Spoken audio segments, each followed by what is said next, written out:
Good morning, everyone. Welcome back to my channel. How is everybody doing today? I hope every one of you is doing well. We're doing pretty good. We actually woke up to a nice surprise this morning. Well, I think it's a nice surprise because, as you all know, I love snow every now and then. Not the whole winter, just every now and then. But we woke up and it was coming down pretty fast. And it was just a nice surprise. Right now, it's pretty much all melted. It's melting just as fast as it came. But it was nice for the couple hours that it did last. But anyway, today we're going to talk about whether or not the Amish listen to or have music within their communities. And again, this is specifically the community that I came from because I can't speak for every other community. I know that there are some Amish communities out there that do have music or that they make their own music. Like, I'm talking about like they're allowed to play some instruments and stuff. But that is not the case for the community that I am from. The community that I am from, music is not a thing. It's just not. We're not allowed to play any music from the outside world or even to listen to it. Now, I get asked this question a lot, and I'm always kind of surprised by the question, simply because the community that I am from, music is just not a thing. So I tend to forget that not everybody knows that. I just got this question a couple weeks ago, which is why I'm talking about this week. But I tend to forget that music is a big part of a lot of people's lives. But back home, it's just not. And for a lot of people, it's hard to understand how life would be without music. But back home, it's just not a thing. So I tend to not think about it as something that is missing from my life. Don't get me wrong, I enjoy listening to music now, but often it's something that I don't really think about. For example, if my husband gets in the car, the first thing he's doing is connecting that phone and playing music.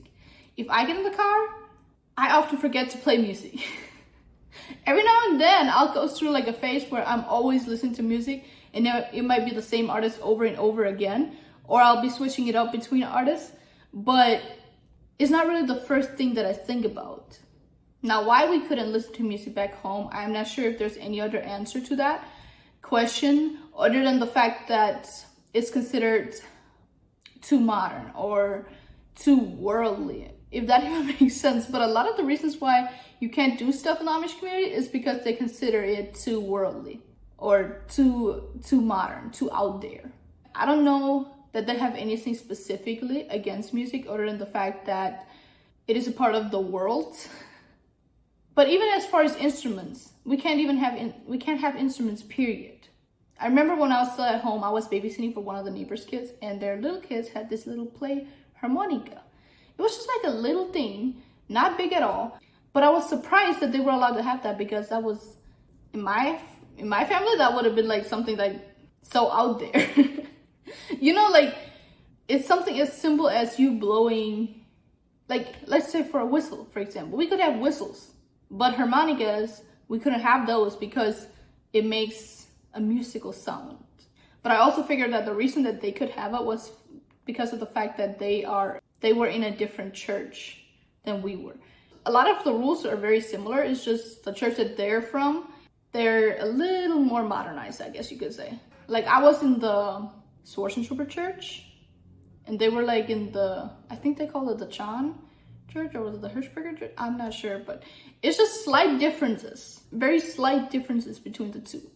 Actually, one of the first college classes that I took was a music and cultural class, and I learned a lot about instruments, and a lot of these instruments are stuff that we could have literally made at home. Like, my dad had a furniture shop. He could have easily made a lot of these pieces in the furniture shop with wood and cowhide or whatever they use. But those instruments are considered a worldly thing, so they can't make them. But like, a lot of these instruments are hundreds and thousands of years old. So why, like, I'm not exactly sure what century that the Amish culture is kind of like stuck in, but a lot of these instruments are from years ago. So I'm kind of curious as to why those instruments were banned from the Amish community. Because I know there's Amish communities that can have the violin, guitars, stuff like that. But yeah, we definitely could not. But even gospel and Christian music is not allowed. And you would think it would be, because gospel, especially gospel music, because gospel music is all about God, Jesus, heaven, and all of that, which is everything that the Amish church is about. But no, not even in the Amish church. Those were banned from there too. They could not have any of it. And going back to what I was saying about the instruments, I don't even know if the Amish know what music is made of. I know I didn't when I was back home. I didn't know that there was such a thing as instruments. And I do realize that I did say that the neighbor's kids had a harmonica. But I didn't realize that that's something that is used to make music. I knew that it was not allowed, that we couldn't have it at home because it made a musical sound. But I didn't know that it could be used to make actual music. So I guess that would also explain as to why we couldn't make our own instruments, especially for me. I didn't know a lot of them existed. So how are you gonna make something that you don't know that exists, you know? But like, I feel like my parents had to know that they existed. I feel like it can't just be something that all Amish don't know. I mean, maybe it is. And if it is, that's okay. I'm just thinking about it now. Like, it's kind of crazy to me now to think that I didn't know that instruments existed. But that's just how it is when you grow up in a community like that. Like, if you don't see it, if you're not around it, and people don't talk about it, then oftentimes you don't know that it's really a thing. And you might read about it in books, but when you read about something in books, but it's something that is never talked about, or is never a thing where you are, it's often very easy to believe that it's like a fairy tale thing, if that makes sense. There's a lot of stuff that I didn't believe that was actually a real thing in the world until after I left, all because I would read about it in books, but I would never actually hear about it in person or in general.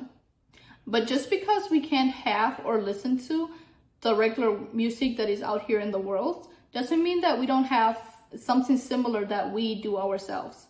And it's basically just singing, which is always a part of the Sunday church services and funerals, weddings. So basically all the special events, but we don't consider it music. It's basically just singing. We have our books that we sing from, and then everybody's just singing along. There's nothing like instruments or anything like that.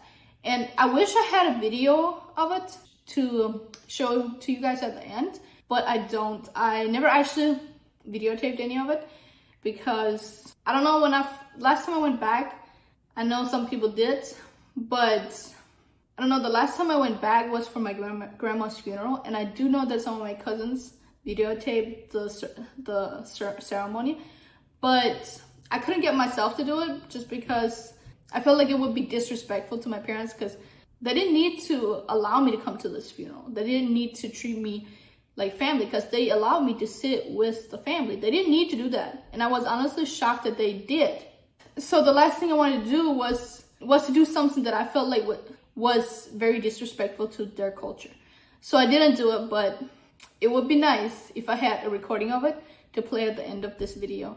But I don't, so maybe sometime in the future I will get one to you guys, maybe for a wedding though, because recording something like that at a funeral, like, it feels very different to me than it would to record something like that at a wedding back home. So far I've not been invited to any of my siblings' weddings, so we'll see if that ever happens. Fingers crossed. But if I do get the chance, maybe I will record it for you guys. But it's always like the same hymns over and over. Like, there's this one hymn that is sung in most church services, most weddings, and most funerals. And that is Slope Lead. It's basically the first song in the hymn book that we have. And the hymn books that we have, everything is in German. So even when we do sing, it's not in English, it's not in Dutch, it's in German. So if you understand Dutch or English, you still wouldn't be able to understand what we're saying or what we're singing because it's in German. But we don't consider singing to be music.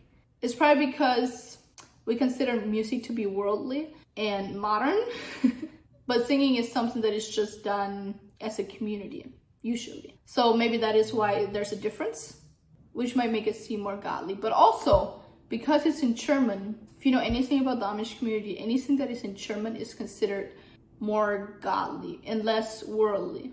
Because like all the prayers, everything was done in German. You wouldn't do any prayer in English. Even if it was like, let's say you just like do a silent prayer to yourself about something, it would be in German. It would not be in English or Dutch. Or at least for me, that's how it was. It was just how I felt like it was supposed to be done. Because all the prayers, whether it was in church, weddings, or funerals, everything was done in German. So it just felt normal for me to also do it in German anytime that I prayed. And it took a while after I left, it was a while before I would actually do prayers in English. Just because, I don't know, it sticks with you. And it's not, I don't know that there was ever anything like against it. I do know that my mom, she would say that prayers were supposed to be done in German, and that it would be disrespectful to do them in English, regardless if you're doing a prayer in front of a lot of people, or if you're doing prayers in a gathering, or just doing it on your own. But so maybe that's why it stuck with me so much. But anyway, I'm getting off track here. So let me get back to it. Now, just because we can't listen to music, it's like anything else in the Amish community, you know, for teenagers especially, between 16 and 21 years old, usually. If there's something you can't do, that's what you want to do, of course. So just like phones and technology, most of us would have them, and we would just hide them from our parents and from anybody who was a member of the church. So the same thing went for music. Because if we have phones, a lot of the times, the phones that we had, or the phones that me and my siblings had, the only thing we could do on it was play music and take pictures. That's it. But we thought it was so cool because those are two things that are absolutely strictly banned from the Amish communities. Like, you cannot do those, period. So to have a phone and only be able to do those two things, now it would be, why do I even have this phone? There's so much other things that I want to do on this phone. But then those two things, oh my God, that was everything. Just taking pictures of random stuff. And some of the pictures that I have from back then, they're the weirdest pictures. And I probably will never show them because I'm just like, what even are we doing? But it was so much fun then. And then the music, we would play those at parties, Amish parties, which was always somewhere hidden, whether it was in the woods. I know I've talked to you about Amish parties before, so I know you guys are aware of what those look like. But the main parts of the Amish parties was music and drinking. And drinking, you could do that without being loud. So you could do those in the house while your parents are there, as long as you did not get too drunk. And do some random stuff that would cause them to realize what's going on. But music, you could not. To play music, you had to find a place where it wouldn't be heard, where you could play it loud enough to where it couldn't be heard by the people that you didn't want to hear it. And for parties, that is the main reason why we would go out in the woods, away from everything, or we would find a place where the parents were not at home and where there were no little kids. Because guess what little kids would do? They would snitch on you to their parents. And I may or may not have been one of those kids snitching, but in my defense, my parents put the fear of God in me. So if I didn't tell them, I was going straight to hell. And I was not about to go to hell with my siblings. So as long as I could not be a part of that, I was snitching. Which is crazy because then I end up being the one that leaves the community. Who would have guessed, right? But my siblings used to get so mad, and I don't blame them because come on. But I used to be so scared about hell and everything. I'd rather just snitch. So anyway, again, I'm getting beside the point. we would always play music from our phones or radios or stereos or whatever you want to call them. And we would set those up at parties and just blast the music. It was so much fun because it was something you couldn't do. And a lot of the music that we ended up listening to was a lot of country music. I don't know why. It's just something that everybody listened to. And it's like something that everybody knew about, I guess. Which we were in rural Minnesota, so that's probably why. But even my older siblings, that's what they used to listen to. Like there's several songs that I distinctly remember from my older siblings listening to them. And one is Barbie Girl. That was a favorite among everybody, not just the women. I don't know why. It's a catchy song, let's be honest. And then I Was Born in the USA was another one. And Country Roads, that's what it was. But those are the three main ones that I can think of. And the reason I remember that I Was Born in the USA so much is because one of my sister's boyfriends, he was born in Canada. He was there one time visiting, and whenever that we would play that song, he would, instead of saying USA, he would say Canada, which I found so weird because the USA was all I ever knew about. So it was just weird that there are people that weren't born in the US. Even though he was the third Canadian to marry into my family, two of his older brothers also married two of my older sisters. So I knew that there were people from Canada and people from the USA, but just to hear somebody say I was born in Canada instead of saying I was born in the USA, I don't know, it stuck with me. But then I go and marry somebody who was born in the USA, it's easier. And now as far as artists go, let's say, so my parents do know that we know about music because there's always cars driving past and sometimes they have music playing, and then obviously we get curious. And I remember that we would like that sound because, I mean, come on, who doesn't like the sound of music? And we would always ask questions and we would try to imitate it.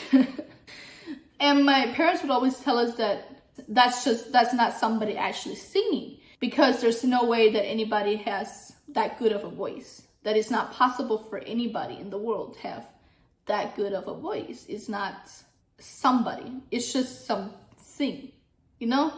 I don't know if that was their way of discouraging us from learning more about it, but they used to tell us that it's not someone, it's something. And so I didn't know about artists until after I left. And if any of you guys watched the video that me and my husband did, the first video I think, where he said that when he first met me, he asked me if I like Lil Wayne's music, and I didn't know who that was. That's why I had to learn so many artists' names. Like, I didn't know anything about artists when I left. So from the very beginning when we met, it had to do with music, which is also probably why I've learned a lot about artists and their music. But when I first left and people used to, let's say somebody asks you to play a song, they would say, can you play this by this person? I'm like, what is that? Because I was so confused, because in my mind, music isn't made by someone, it's made by something. So it took me a while to realize that these are actual people. And once I realized that, I also started realizing that they're actually saying something. Because before I wouldn't listen to it enough to realize that what was being sang or was actually words in the songs. So it took me a while to figure out that these songs are actually telling stories, or at least most of them. So that was another mind blower for me, finding that out. But and then if I'd ask somebody to play a song, I wouldn't know what the song is called. I wouldn't know by who it's played. So that how are they supposed to know what I want them to play? So it took a while. But I'm slowly starting to put the songs with the artists and figuring out, you know, what songs belong to what artists and stuff like that. So, and it's been fun to do that. So now when I hear a song, I'm like, I'm able to guess. I'm definitely not right every single time, but I know enough about it to where I can guess. I'm still wrong a lot of times, but I'm not as wrong as I used to be.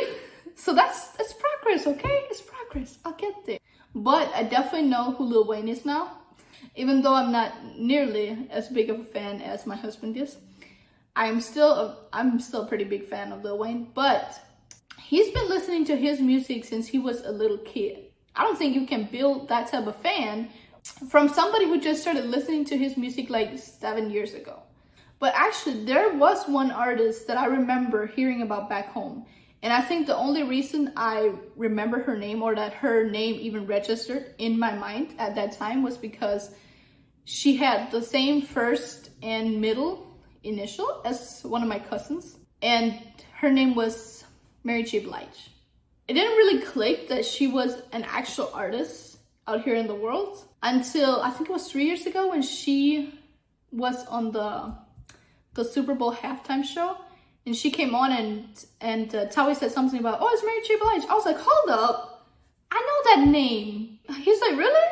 I was like, yeah, we used to listen to her music back home. Because I remember the name because my cousin, she was Mary J. as well. And I think that's how it stuck.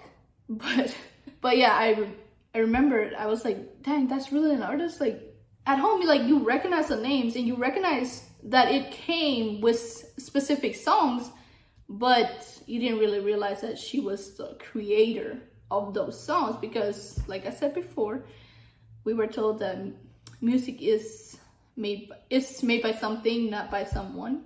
So yeah, that was interesting. It definitely, that Super Bowl halftime show of all things brought me back to my childhood. Like it's just random things like that I'm like, oh, I can relate to this. Like this takes me back, which is rare because of the childhood that I had. But every now and then it happens to where you can link this to your childhood. It's crazy to see. But anyway, I hope that helped explain the music in the Amish culture a little bit more. And that will be everything for this week. And I hope you guys have a good week.